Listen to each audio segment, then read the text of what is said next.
Eu tinha preparado uma mensagem, falei até com a pastora durante a semana, e eu estou lendo o livro de Daniel. É um livro que está me edificando muito e tem falado muito ao meu coração. Eu tinha preparado um esboço e hoje eu subi. O Senhor, eu estava ouvindo algumas músicas das antigas, Nani, assim, e sei lá, Deus foi não vou cantar nenhuma música antiga, mas eu acho que se eu cantasse, muitos não vão conhecer, muitos não vão. Talvez a Can foi trabalhar, né? A Can, quem mais aí? O Rodrigo acho que vai lembrar. Acho que nem o Jairo vai lembrar. Para, irmão, para. Você está em cima do altar, não minta. E queridos, eu estava ouvindo essas músicas já tem até 2 dias. Foi desde sexta. Até a gente colocou no carro para ouvir, e Deus, a gente foi cantando algumas músicas. E o Senhor começou muito a falar no meu coração, no sentido de buscarmos mais a sua presença e o relacionamento com Deus. E hoje eu quero falar um pouquinho sobre andando com Deus. Talvez eu possa fazer essa pergunta e você não saber responder, ou talvez você possa responder mediante apenas uma visão: mas eu sou crente, aceitei a Jesus, estou na igreja, dizimo, oferto, cumpro algumas coisas. Será que você fazendo isso, você pode dizer que você anda com Deus? Som. Ei.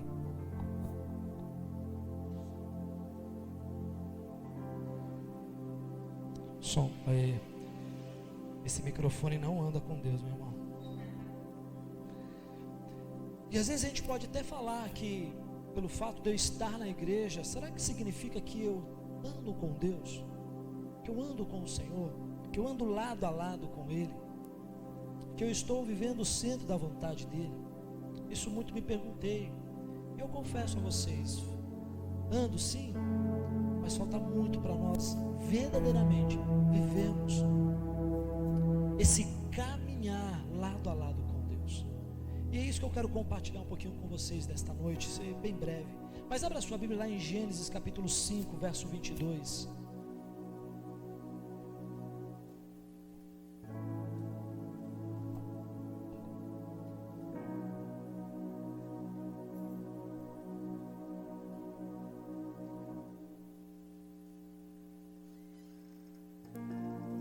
Aquelas igrejas. Vem, Giovana. Amém? Acharam, queridos? Gênesis aí, para quem não sabe, é o primeiro livro da Bíblia. Amém? Tá facinho achar aí. Ó, a mão com açúcar. Gênesis capítulo 5, verso 22 ao 24 diz assim: Depois que gerou Matusalém, Enoque andou com Deus mais 300 anos e gerou filhos e filhas. Toda a duração da vida de Enoque foi de 365 anos. Enoque andou sempre em comunhão com Deus, e um dia desapareceu porquanto Deus o arrebatou. Eu vou falar um pouquinho sobre Enoque. Eu quero que você curve a sua cabeça e peça para que o Espírito Santo hoje fale com você. Pai, no nome de Jesus, Senhor, aqui está a tua palavra, que é verdadeira, que é eficaz, que nos corta, nos liberta, que nos ministra, Senhor. Oh Espírito Santo, toma este lugar, toma os teus filhos nesta noite. Que o Senhor venha ministrar cada coração de uma forma poderosa. Que o Senhor venha tocar o coração de cada um, Pai. E que esta palavra, Pai, seja uma semente lançada no coração dos teus filhos, para que eles possam crescer, Pai, a cada dia mais, debaixo da revelação do Senhor, Deus. Por isso nos usa, Pai, de uma forma única e poderosa nesta noite, Pai, e tudo seja para glorificar o teu nome, Pai, em nome de Jesus, amém. Enoque, queridos, percebemos que são 3 versículos em Gênesis que fala sobre ele, quando fala da linhagem. Em Hebreus capítulo 11, Paulo cita ele como um dos heróis da fé por aquilo que ele fez, lá no capítulo 11, no verso 5. Enoque é citado aqui como uma da linhagem de Adão e Eva.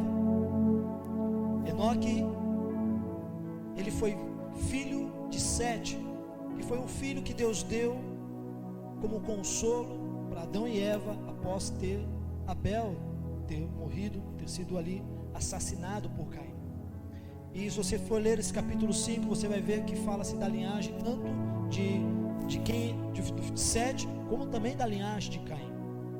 Mas Enoque, querido, é interessante, vamos nos focar aqui, como a palavra, e quando o escritor de Gênesis, como muitos falam, pode ter sido Moisés, ele foi descrevendo a linhagem. Quando chega na parte de Enoque, há uma questão de frisar, de lembrar um ato que talvez outros poderiam ter tido, mas algo ficou muito marcado, e a vida de Enoque marcou pela questão dele ter andado com Deus, dele ter sido um homem que andou debaixo da graça de Deus, ao ponto de ser arrebatado por Deus. Simplesmente Enoque desapareceu. Não foi como Elias, que foi visto na carruagem de fogo subindo aos céus. Não foi como Moisés, que morreu no monte ao ver a cidade prometida e não poder ter entrado ali. Na verdade, os seus ossos até hoje nunca encontraram, e a questão de não encontrar é porque havia um medo e de que se levantasse ali como um mártir, até mesmo talvez as pessoas poderiam idolatrar, e o próprio povo de Israel, porque foi o grande legislador de Israel, o grande homem libertador de Israel, que tirou o povo do Egito. Mas o escritor de Gênesis, ele faz questão, diferentemente dos outros aqui a qual ele fala, de citar exatamente essa característica na vida de Enoque. Ele frisa isso. Ele foi um homem que andou com Deus, tinha comunhão com Deus, ao ponto de que Deus achou tanta graça sobre ele, que preferiu trazer para ele, de uma forma única, o livrando simplesmente até mesmo da morte, da dor da morte.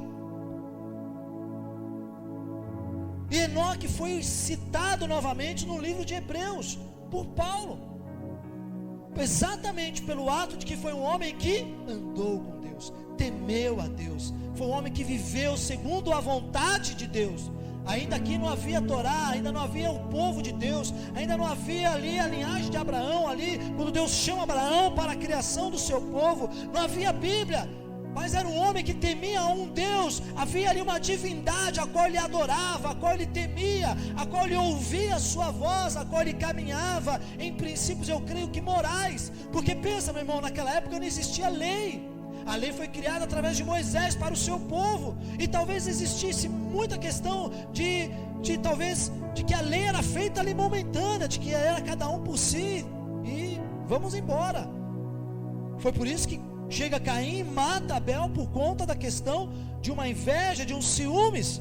Mas Enoque foi um homem que andou simplesmente com Deus, ao ponto de ser novamente citado lá em Hebreus. Milhares e milhares de anos após, Paulo cita Enoque em Hebreus 11, ele diz assim: por meio da fé, Enoque foi arrebatado, de forma que não experimentou a morte, e já não foi encontrado, porquanto Deus o havia arrebatado, visto que antes de ser arrebatado, havia recebido testemunho de que tinha agradado a Deus. A minha pergunta para mim e para você hoje é: será que na nossa caminhada, nessa vida cristã, nós temos caminhado com Deus, nós temos andado com Ele, temos tido uma vida que verdadeiramente possa ser como uma vida de Enoque, agradado a Deus, como Paulo cita nessa questão? Queridos, o plano eterno de Deus sempre foi e é que eu e você, que o homem pudesse andar com Ele. Essa é a vontade de Deus para a minha vida e para a sua vida. E mesmo Ele enviando Jesus, mesmo o Pai enviando o seu único Filho, morrendo na cruz, Ele se entregando ali, mesmo assim, será que hoje, pela graça, nós ainda andamos com Deus? Nós ainda somos achados graça diante de Deus? Andar com Deus, querido, andar com Ele, é uma decisão única e exclusiva, minha e sua. Depende só de mim e de você. Não tem como alguém decidir por mim e por você se você anda ou não. Alguém te forçou a vir aqui no culto hoje? Quem aqui veio forçado? Talvez alguém possa levantar a mão e falar: eu vim. Alguém veio? O pastor mandou alguma mensagem: se você não vir, Mateus, na igreja, hoje eu te pego. Alguém veio, meu irmão? Eu mandei alguma mensagem para alguém? Alguma esposa veio porque o marido forçou? Algum esposo veio porque a mulher forçou? Não. Um dia que alguém aceitou Jesus porque alguém deu um empurrão para você e foi parar lá na frente. Alguns até acontece isso, né? Bem, Adil, às vezes tem alguns que vai na marra, mas depois Deus vai fazendo uma obra tão linda e poderosa, né? Que aí quando ele vê, foi o melhor empurrão que alguém deu na minha vida. Não é verdade, Mateus? É assim que Deus faz. Amados, andar com Deus é uma decisão minha e sua. Andar com Ele, estar com Ele, viver para Ele, caminhar nos passos que Ele determina para nós, é uma decisão única e exclusiva minha e sua. Não depende de igreja, não depende de doutrina, não depende de uma visão eclesiástica. Aquela igreja tem uma visão que vai fazer eu caminhar com Deus. Aquela igreja tem uma visão que vai fazer eu caminhar com Deus. Não, você tem a palavra e você tem a Deus, a qual você pode buscar, a qual você pode clamar, alguém você pode suplicar, adorar. E a palavra diz que Ele ouvirá dos mais altos montes e virá ao nosso socorro. Esse é o nosso Deus. Mas será que nós estamos com disposição para caminhar com Ele? Quem gosta de caminhar aqui, fazer as caminhadas? Quem gosta, faz caminhadas? Minha pergunta é, você faz a caminhada? Quem faz caminhada sozinho? Mas você gosta que tem alguém para te acompanhar? Não gosta? Esse Rodrigo é um... Não gosta? Você não quer ninguém enchendo o saco. Tem gente que gosta sozinho. Mas quem gosta de caminhar aqui com alguém? Jair, ali, com. Você caminha com? Amém. Não sabia não, varô. Pastora caminha, ela ama caminhar comigo. Sexta nós caminhamos no parque, né? Muito gostoso. Na hora do almoço, aquele sol do meio-dia, meu Deus. Mas, né, para acompanhar a esposa. Mas nós gostamos de caminhar com alguém. Quando nós casamos porque nós queremos trilhar, né, Pamela, uma caminhada com alguém, não é verdade? Essa caminhada com o nosso marido, com a nossa esposa, é uma caminhada de conquista, de perdas, de lutas, de alegrias, de conflitos, porque ninguém é igual a ninguém. Ontem nós fomos numa rede de casais, foi um seminário de casais, na igreja do pastor Rihanna Menorá. Meu irmão, que revelação de Deus quando Ele faz uma analogia. Lá Ele pega Cantares, capítulo 6, verso 3 e diz: eu sou do meu amado e o meu amado é meu. Ele faz essa analogia entre o relacionamento do homem e da mulher e o relacionamento nosso com Cristo, querido, tremendo, né? Ao ponto de ele dizer assim: olha, se o seu relacionamento na sua casa, se a sua vida familiar, se a sua vida conjugal não está bem, está em crise, estão em dificuldades, demonstra que possivelmente o seu relacionamento com Cristo também não está bem. A sua família é a sua célula principal, é o seu pequeno grupo principal, é a igreja, é o seu primeiro ministério, é a sua casa, é a sua família, é a sua esposa, seu esposo, são os seus filhos, queridos. É importante nós servirmos a Deus, é importante. Eu louvo a Deus pelos meus filhos estarem no altar. Eu louvo a Deus pelas pessoas, pela minha família estar na casa do Senhor. Mas, querido, se tivermos que ficar 3 meses simplesmente cuidando da família, eu ficaria. Às vezes eu e a pastora somos um pouco igrejeiros, a gente gosta de estar em comunhão, e na verdade há uma necessidade por sermos os pastores. Mas, amados, Deus tem a cada dia nos ensinado que realmente que nós precisamos cuidar da nossa casa, da nossa família. E Deus tem ali nos confrontado muito. Ontem nós fomos muito confrontados, né, amor? Foi uma palavra assim, uau. A gente sempre vai para um seminário de casais, às vezes esperando, vai falar. Mas englobou tantas coisas, até a questão sexual, de uma forma tão poderosa, falando de relacionamento, e falou muito do relacionamento nosso com Cristo, fazendo essa analogia do relacionamento com o casal, como família. Porque a caminhada como casal é uma caminhada juntos. Eu não posso andar à frente, a minha esposa atrás, ou a esposa na frente, ou o marido atrás. Mas nós precisamos aprender dia após dia que precisamos caminhar um ao lado do outro. A palavra do Senhor diz que é melhor serem 2 do que 1. Porque se um cair, existe o outro para levantar a mão e o levantar de novo. E o andar com Deus tem que ser da mesma forma. O nosso andar com Deus tem que ser, por exemplo, como um homem casado ou a mulher casada, o nosso relacionamento com o marido, com a esposa. Você que é solteiro, tem que ser exatamente o seu relacionamento com o seu pai, com a sua mãe. Solteiro, jovem, se você não tem um bom relacionamento com os seus pais, os desonra, os desobedece, não honra, não tem princípio de lealdade, de fidelidade aos seus pais, demonstra que possivelmente o seu caráter, também a sua vida relacional com Cristo, também é uma vida também de desobediência, de desonra, de infidelidade a Deus, a Cristo, o noivo. Então, amados, andar com Deus não é apenas estar na igreja, mas é ser igreja, é servir a igreja sim com o meu dom, com o meu talento, é estar na igreja local usando os dons que Deus tem derramado sobre a minha vida, buscando conhecimento, servindo a Deus. Mas o mais importante é eu ter a minha vida com Deus intacta, é o famoso aquilo que eu vejo na palavra, que eu medito na palavra. Eu não posso ser apenas um ouvinte, mas eu preciso viver verdadeiramente uma vida integral com Cristo e com Deus. E Enoque demonstrou isso. Por isso que servir a Deus, andar com Deus, é uma decisão única, exclusivamente minha e sua. E eu queria colocar 3 evidências quando nós olhamos para a vida de Enoque, porque ele é citado em 3 versículos, mas querido, a característica que é frisada é que ele é um homem que andou e agradou a Deus.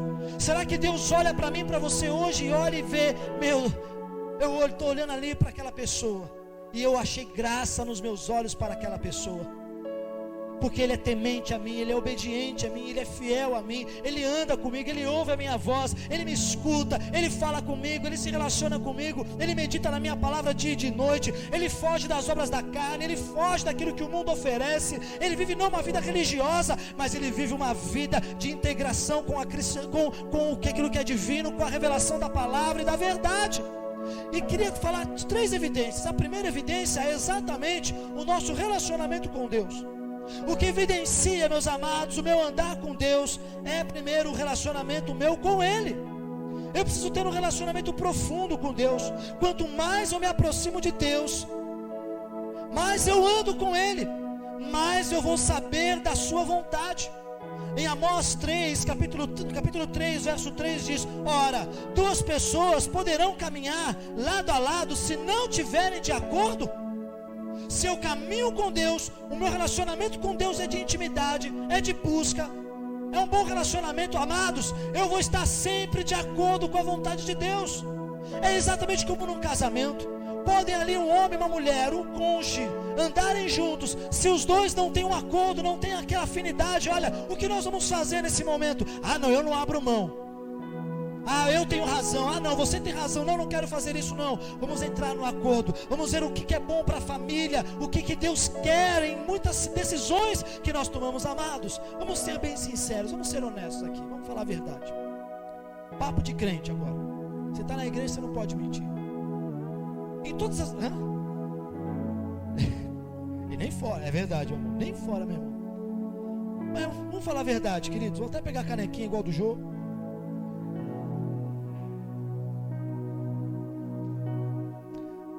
Em todas as suas decisões, você ora a Deus antes? Em todas. Até na roupa que você vai comprar. Eu falei em todas. Você chega pro Evandro e fala: Evandro, eu comprei uma roupa.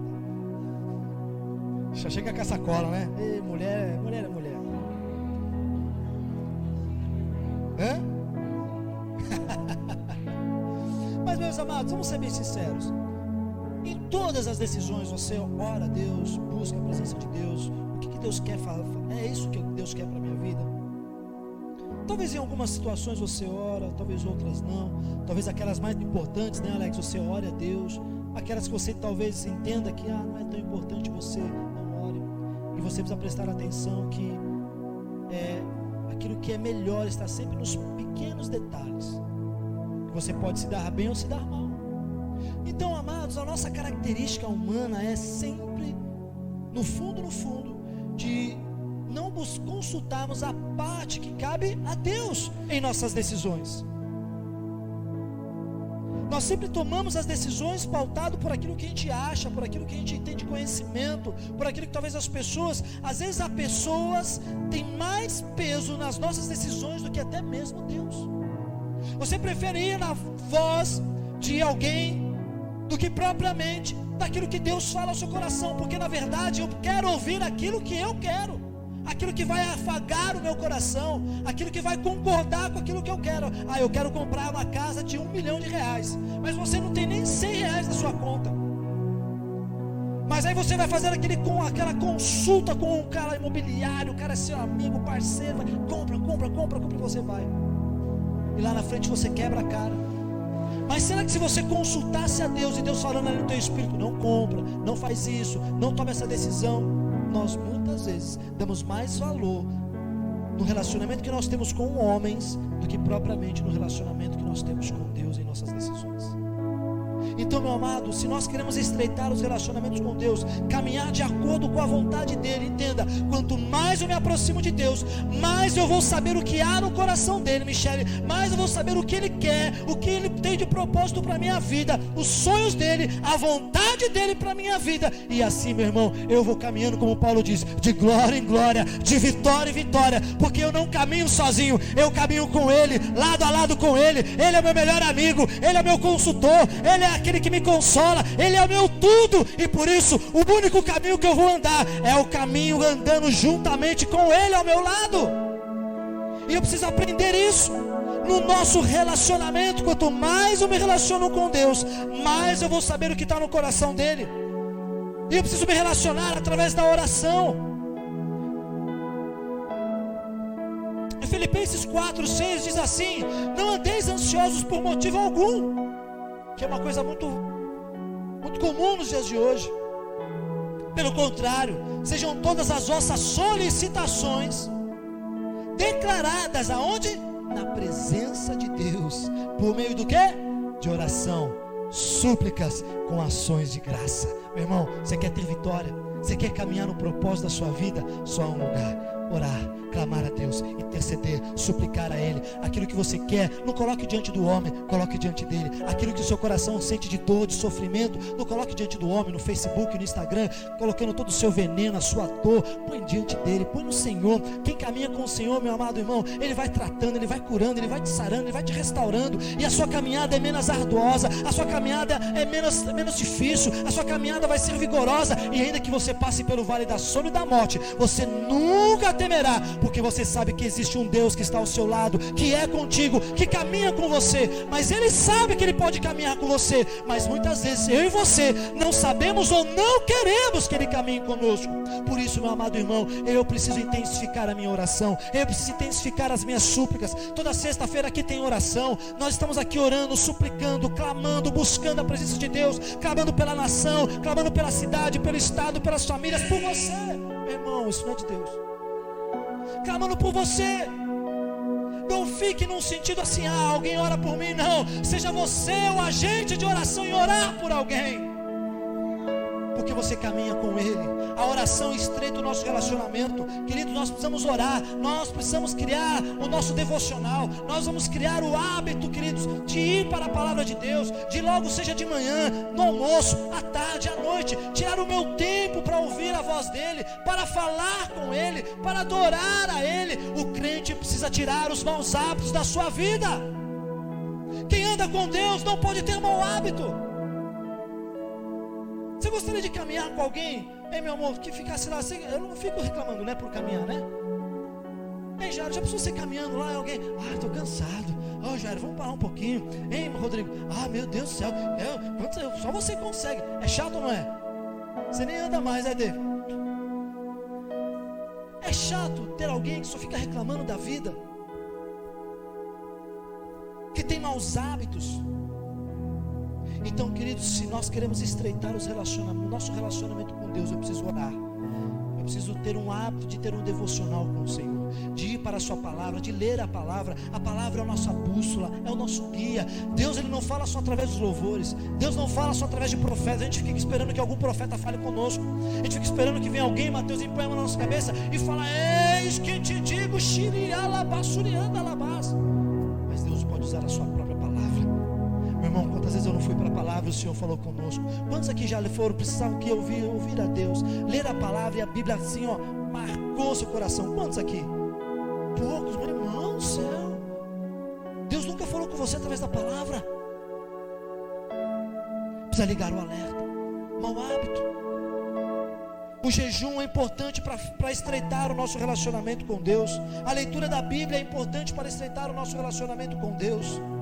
Precisamos viver uma vida de adoração constante a Ele, sempre colocando Ele como algo primeiro da nossa vida. Meu irmão, adoração não é apenas o cantar de cânticos, mas adoração é o meu estilo de viver, é a forma como eu ando, é a forma como eu estou, é a minha forma de ser para este mundo. Adoração é estilo, qual eu preciso definir e decidir como eu ando.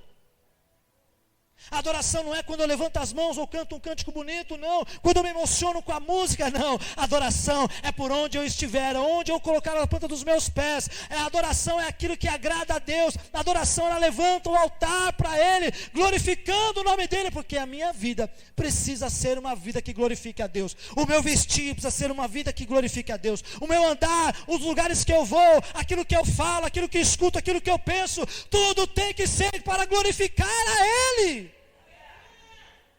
Isso é uma vida de adoração, isso é uma vida de oração, isso é uma vida de leitura na palavra, isso é uma vida de mudar os maus hábitos para hábitos que agradam a Deus. E isso é uma forma de estreitar o meu relacionamento com Ele, porque quando eu estreito o meu relacionamento com Ele, Ele vai olhar. Eu não quero que se levante Enoque aqui. Enoque foi na sua geração, foi no seu tempo, ele marcou aquilo que tinha que ter sido marcado, ele foi aquilo que ele tinha que ter sido e acabou. Não quero que levante geração de Enoque, mas eu quero que se levante uma geração de homens e mulheres, de jovens. Você, Alex, Rosana, Olinho, Dorival, Conceição, Mateus, Giovana, Evandro, Sley, Daiane. É esses nomes que Deus quer que se levante para glorificar e andar com Ele em todo o tempo. Deus não quer levantar apenas os grandes nomes da mídia gospel no país. Ele quer levantar você. Mas eu preciso caminhar com Ele e andar com Ele. A segunda evidência, meus amados, além da primeira, que é o relacionamento com Deus, é andar no mesmo compasso com Ele. Quem anda com Deus, anda no mesmo compasso. Se Ele aperta o passo, eu também aperto o passo. Não é assim a caminhada quando caminha com alguém? Quem anda mais devagar fica para trás.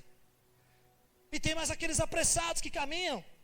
Em Marcos 8:34 diz: em seguida convocou Jesus a multidão e os discípulos, e os desafiou: se alguém deseja seguir-me, negue-se a si mesmo, tome a sua cruz e venha após mim. Não é qualquer um. Ele não falou: não, vem aí. Ah, mas eu tenho fôlego. Não tem problema não. Eu vou chegar na frente, mas uma hora você chega. Eu preciso andar. Deus, o Senhor nos chamou primeiro, queridos, para negar a nós mesmos, para tomar a cruz, que é o sacrifício, e para seguir a Ele, meu amado. Ele diz: venha após mim. Ou seja, Alex, conforme Deus vai indo com os seus passos, eu preciso estar seguindo os passos dEle.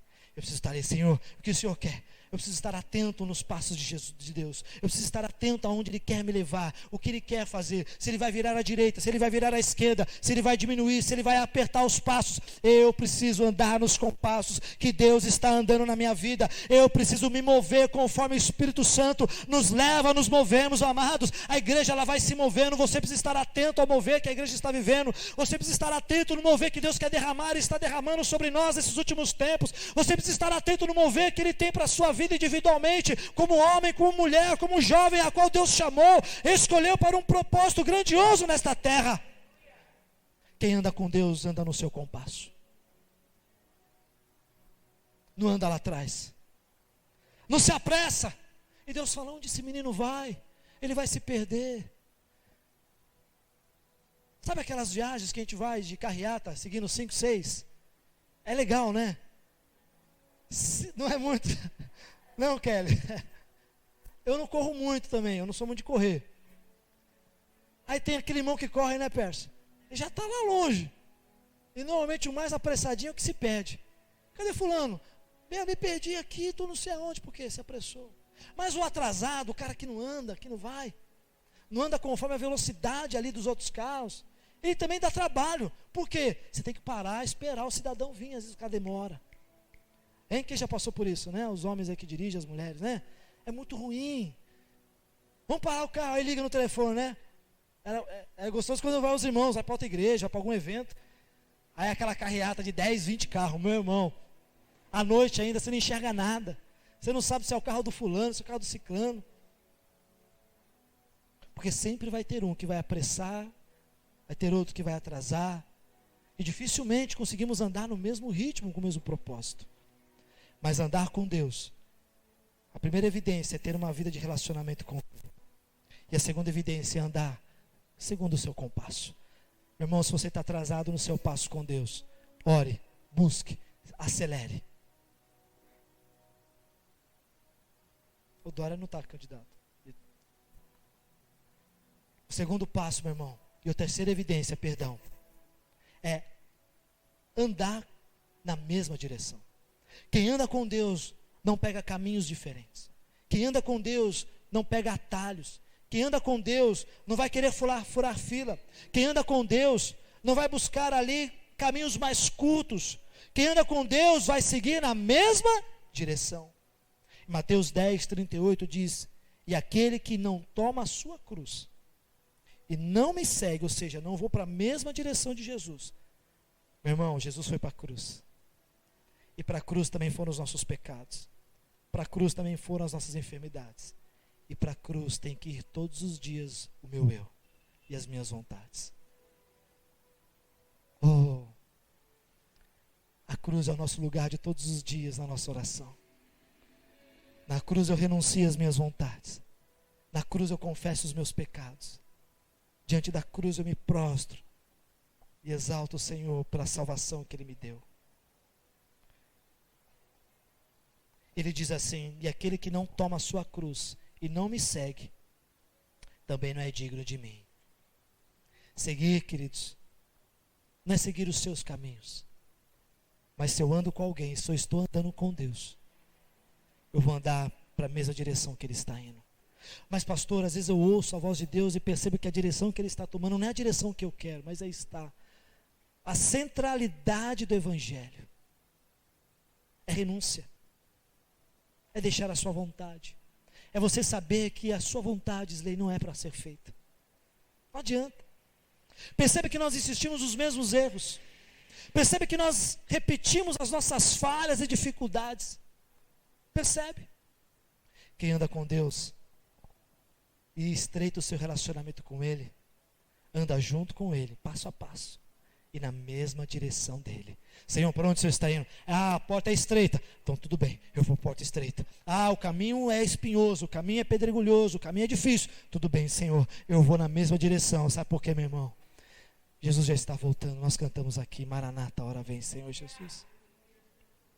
E se eu não estiver alinhado com o mundo espiritual, se eu não estiver alinhado com o Senhor, caminhando no mesmo passo, eu corro o risco de perder a eternidade, perder a minha salvação.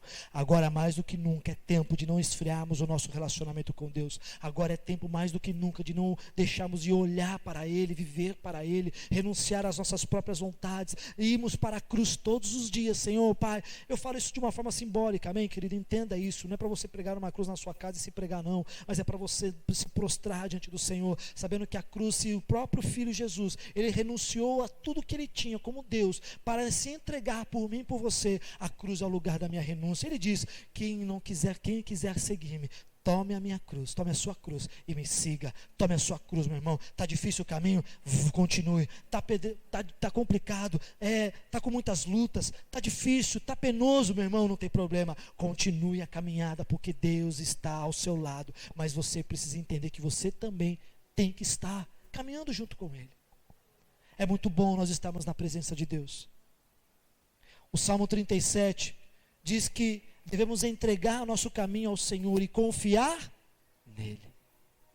Então seguir a Deus é seguir na mesma direção, é confiar. Senhor, quando Abraão é chamado para sair da sua parentela, ele não sabia para onde ele iria, tio. Deus apenas dá uma ordem para ele: sai do meio da tua parentela e vá para a terra que eu prometi a você. Para onde? Só vai, sai. Deus sempre vai esperar uma atitude nossa. Amados, entenda uma coisa: Deus nos chamou primeiro, mas o seguir e o caminhar é uma decisão e escolha nossa. O desejar estar caminhando com Ele, o querer estar com Ele, depende de nós.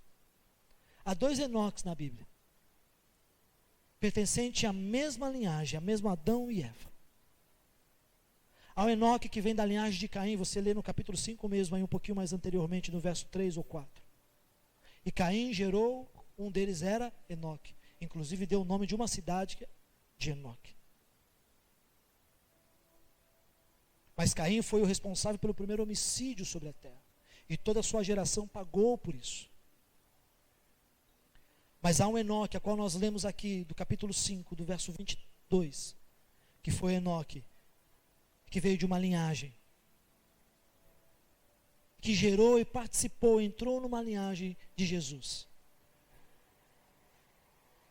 Isso prova para você, até mesmo ao contrário, que independente de onde eu vim e qual a minha raiz, se eu entendo que é caminhar com Deus e renuncio, eu posso ser usado por Deus e trilhar uma caminhada de frutificação, de que a minha geração será próspera sobre essa terra, querido, porque depende de mim, de você, quebrar toda a maldição que possa ter sido lançada sobre a nossa vida. Ah, pastor, mas eu vim de uma linhagem, de uma família disfuncional, tribulada. Mas, querido, quando Deus nos chama, e eu escuto a sua voz, eu o obedeço, e caminho com Ele, e ando com Ele, e agrado a Ele, meu amado. Toda aquela geração, toda aquela maldição que estava sobre aquela família, que poderia vir sobre mim, é quebrada, e a partir de agora, eu caminho com Ele, e a geração que virá após mim, será uma geração que será marcada por um tempo profético, será uma geração que será cheia do Espírito Santo, uma geração que vai ali para as multidões, vai levar este evangelho, vai levar prosperidade, vai caminhar com Ele, viver para Ele, e ter nele tudo o que precisa. Existiam 2 Enoques. E talvez você esteja pensando, será que eu faço parte dessa linhagem do Enoque de Caim? Ou será que eu faço parte da linhagem de um Enoque que andou com Deus? E Deus achou tão graça sobre ele, que o arrebatou, o levou para si. O Salmo 16:11, hoje quando eu abri e li, falou muito ao meu coração, e diz: Tu me fizeste conhecer o caminho da vida, a plena felicidade da tua presença e o eterno prazer de estar na sua direita. Como é bom nós estarmos na presença do Senhor. Na presença de Deus, caminhando com Ele, está tudo o que nós precisamos, queridos. Entenda que no meio do caminho poderemos pegar muitas pedras, espinhos, ter muitas dificuldades. Mas entenda que se você está caminhando com Ele, Ele é aquele que vai te sustentar. Porque você está à destra, à direita dEle. Não que você usurpou o trono de Jesus, não. Mas por você também se tornar filho mediante Cristo e em Cristo, nós temos direito à mesma herança de Jesus Cristo. Por isso, meu irmão, ande com Deus. Ah, mas eu ando com a minha trupe, é legal. Pode ser. Mas andar com Deus é melhor ainda. Estar com Ele é a melhor decisão das nossas vidas. Viver para Ele é a melhor decisão para as nossas vidas. Eu não quero que se levante Enoques aqui. Não quero que se levante Elias, Eliseus. Foram profetas e homens do seu tempo. Marcou a história da humanidade no seu tempo. Mas Deus quer que se levante Letícias, pastora Lau. Deus quer que levante Thaís, Aguinaldo. Deus quer que se levante Pércio, Pâmela. Deus quer que se levante Rosângela, Alex, Rosana. Deus quer que se levante você, meu querido, e ande com Ele, caminhe com Ele. Faça o que Ele colocar no seu coração. Uma vida de santidade. Quando eu olho para Daniel, lá no capítulo 1, quando ele vai para a Babilônia, por ser muito inteligente e sábio. Eu já vou encerrar. E Nabucodonosor, o reino da Babilônia, tinha muito disso. Não era como o reino da Síria, que ia, destruía tudo. Mas eles pegavam, principalmente os mais sábios e inteligentes da nobreza, e traziam para trabalhar, para estar com eles. E eram treinados durante 3 anos para isso. E ali a gente vê que Daniel, quando ele é levado para a corte do rei, para ser também ali, viver esse treinamento, para estar servindo na corte do rei da Babilônia, de Nabucodonosor, Daniel via que todos os outros eram alimentados com as iguarias do rei, a comida do rei, o vinho. E ele toma uma decisão de separar a isso, e fala, não, olha, ele falou para o servo do rei, olha, Deixe eu me alimentar de legumes, de um outro tipo de alimento. E com água. E o servo ficou até com medo, porque se o rei descobre, mataria não apenas a Daniel, mas a ele também. Mas ele ali de uma forma deixa, e Daniel faz, olha, faça um teste de 10 dias, para você ver se eu e os meus amigos, olha, a nossa caminhada nunca é sozinho, meu irmão. Diga assim para o seu irmão, estamos caminhando juntos. E com Deus, meu irmão. Você não está caminhando sozinho. Deixa eu testar, tanto na minha vida como nos meus amigos, essa nova alimentação. E Daniel ali se separa. E realmente após 10 dias, foi visto que o semblante deles, o corpo deles, tudo neles era melhor. Eles separaram-se. Claro, há uma palavra profética. A gente não pode se contaminar com esse mundo. A gente não pode se contaminar com aquilo que está sendo colocado para nós. A gente não pode se contaminar com aquilo que jogam e lançam para as nossas vidas. Meu amado, Deus está levantando uma geração que se separa do mundo, não para abandonar o mundo, não, nós viemos para eles. A palavra diz que aquele que é amigo do mundo é inimigo de Deus. Eu não sou amigo do mundo, mas eu vim para ser luz nesse mundo. Eu vim para dar gosto nesse mundo. Eu vim para trazer transformação através da minha vida e daquilo que o Espírito Santo está fazendo em mim e através de mim. Mas precisa existir uma separação do nosso interior nas questões mundanas, nas questões do pecado. Para andar com Deus, meus amados, eu preciso entender que eu preciso ter uma vida de santidade, uma vida de busca. Lógico que a palavra fala que todos nós pecamos, estamos todos destituídos da glória de Deus, nascemos e fomos concebidos do pecado, mas eu sou um santo que luta contra o pecado, e eu tenho livre acesso ao meu Pai, e como diz em 1 João, todo aquele que confessar o seu pecado ao Senhor, Ele é fiel e justo para perdoar. Mas eu preciso buscar uma vida de separação, uma vida de integridade, uma vida de honestidade, uma vida da verdade de Deus para a minha vida, para que as pessoas olhem em mim e vejam não o mundo, mas vejam Cristo em mim. Não mais vivo eu, mas Cristo vive em mim, e eu caminho com Ele, eu caminho com Deus. E essa é a característica que as pessoas têm que olhar e ver em você, porque foi uma característica que olharam para Enoque e viram: ei, esse é o homem que andou com Deus, esse é o homem que andou com Deus. E Deus ali achou graça nos teus olhos sobre Enoque. Não é o quanto que você fica na igreja, não é o quanto você lê na palavra, não é o quanto que você faz de cursos para conhecimento, mas é o quanto que você tem de Deus e caminha com Ele em sua vida, que vai fazer a diferença para transformar este mundo. E Daniel se separa das iguarias. Ele não come aquilo que vem da Babilônia, aquilo que vem como consagrado a outros deuses. Ele se separa. E quando você olha a história de Daniel, foi uma vida de um jovem que se separou para ele, que buscou a ele, que não se prostrou a reis, não se prostrou a nada, aos medos, nada. Ele focou a eternidade. Ele sabia que o Deus de Israel estava com ele, e ele caminhava debaixo desses princípios. Não é para levantar uma geração de Daniel, mas é para levantar uma geração que se santifica dele, que busca ele, que se consagra a ele. Fique em pé nessa noite, meu irmão.